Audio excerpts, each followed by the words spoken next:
আজকে বানিয়েছি রাতের তরকারি, বাঁধাকপির তরকারি, নিরামিষ, বাটা মশলা ছাড়াই। তেলটাকে গরম করে আলুটাকে আমি ভালো করে ভেজে নেব। আলুটা ভেজে নেবার পর আমি তুলে নেবার পরেতে এবার তেল দেবো। তেলটা গরম হয়ে যাবার পরে জিরে তেজপাতা ফোড়ন দিয়ে কাঁচা লঙ্কাগুলোকে চিড়ে দিয়েছি মধ্যিখান থেকে, নইলে ফেটে গা হাত পায়ে ছিটকে যেতে পারে। এরপরে হলুদ, জিরে, আদা গ্রেট করে কড়াইশুঁটি দিয়ে অল্প জল দিয়ে বেশ করে নাড়াচাড়া করে নেব। করে নেবার পর টমেটো দেব। টমেটো দিয়ে নাড়াচাড়া করে আলুটা দিয়ে দেব।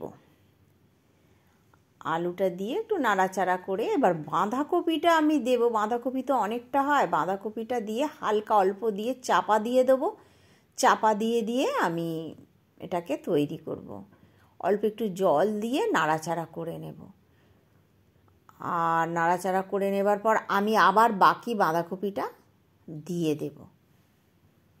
দিয়ে লবণ দিয়ে দিয়েছি, লবণটা স্কিপ করে গেছি, দিয়ে আমি চাপা দিয়ে দেব।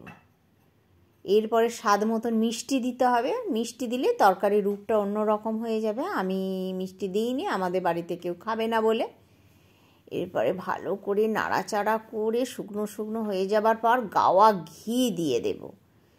এরপরে গাওয়া ঘি দিয়ে ভালো করে নাড়াচাড়া করে শুকনো শুকনো হয়ে যাবার পরে আমি এবার আমার ঢেলে নেব। কমপ্লিট হয়ে গেছে আমার বাঁধাকপির তরকারি, বাটা মশলা ছাড়াই। সন্ধ্যেতে এইভাবেই আমি রান্না করে নিয়েছি। বাটা মশলা বড্ড ঝামেলা, রুটিতে পরোটাতে দুর্দান্ত লাগবে। বাড়িতে কিন্তু অবশ্যই ট্রাই করতে হবে।